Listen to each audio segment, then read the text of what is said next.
Hello again. We're going to read another story today. I am excited. We're going to be with Frog and Toad again. Let's see what happens to them this week. This story is called A Lost Button. I wonder what happens. Toad and Frog went for a long walk. They walked across a large meadow. They walked in the woods. They walked along the river. At last, they went back home to Toad's house. "Oh, drat," said Toad. "Not only do my feet hurt, but I have lost one of my buttons on my jacket." "Don't worry," said Frog. "We will go back to all the places where we walked. We will soon find your button." They walked back to the large meadow. They began to look for the button in the tall grass. "Here's your button!" cried Frog. "That is not my button," said Toad. "That button is black. My button was white." Toad put the black button in his pocket. A sparrow flew down. "Excuse me," said the sparrow. "Did you lose a button? I found one." "That is not my button," said Toad. "That button has 2 holes. My button had 4 holes." Toad put the button with 2 holes in his pocket.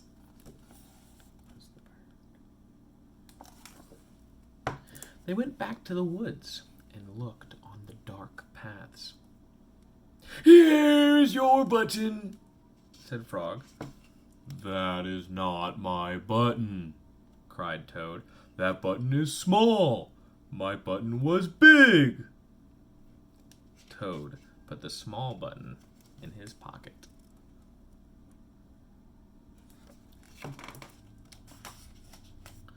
A raccoon came out from behind a tree. Oh, hello. I heard that you were looking for a button," he said. "Here's one that I just found." "Oh, that is not my button," wailed Toad. "That button is square. My button was round." Toad put the square button in his pocket. Frog and Toad went back to the river. They looked for the button in the mud. "Here is your button," said Frog. "That is not my button," shouted Toad. "That button is thin. My button was thick."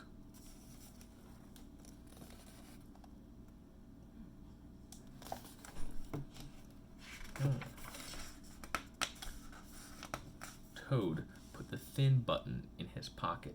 He was very angry. He jumped up and down and screamed, "The whole world is covered with buttons, but not one of them is mine." Toad ran home and slammed the door. There, on the floor, he saw his white, 4-holed, big, round, thick button. "Oh," said Toad, it was here all the time. What a lot of trouble I have made for Frog."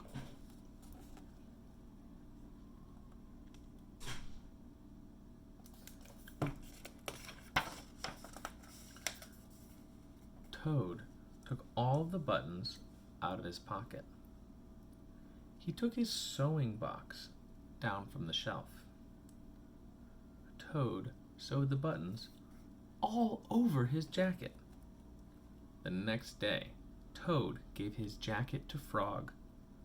Frog thought that it was beautiful.